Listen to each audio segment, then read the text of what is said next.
എല്ലും കപ്പ ഇഷ്ടമായതുകൊണ്ട് തന്നെ നാട്ടിൽ നിന്ന് നല്ല ബീഫിൻ്റെ എല്ലും ഇറച്ചിയും കൂടെ മിക്സ് ആയിട്ടുള്ള ഹാഫ് കുക്ക് ചെയ്തത് കൊടുത്തു വിട്ടിട്ടുണ്ട്.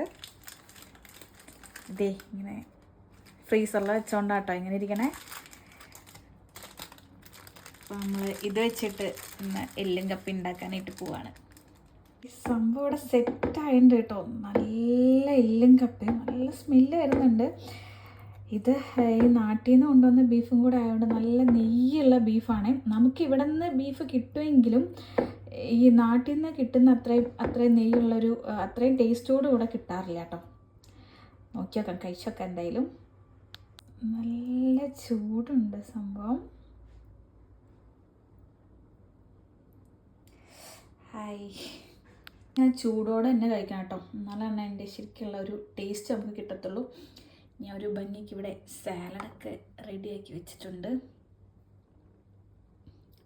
സാലഡ് ഇല്ലെങ്കിലും കുഴപ്പമില്ല, നമുക്ക് അല്ലാതെയും കഴിക്കാവുന്നതേ ഉള്ളൂ. ഇനി ഇതേ ഈ ചൂടുള്ള ഈ പോർഷൻ എടുക്കാം. ബീഫിൻ്റെ ഒരു പീസും അതുപോലെ ഈ ഒരു കപ്പയും സാലഡും കൂടെ എടുത്ത് കഴിക്കാനായിട്ട് പോവാണ്. അപ്പോൾ ഓക്കെ, ബൈ ബൈ.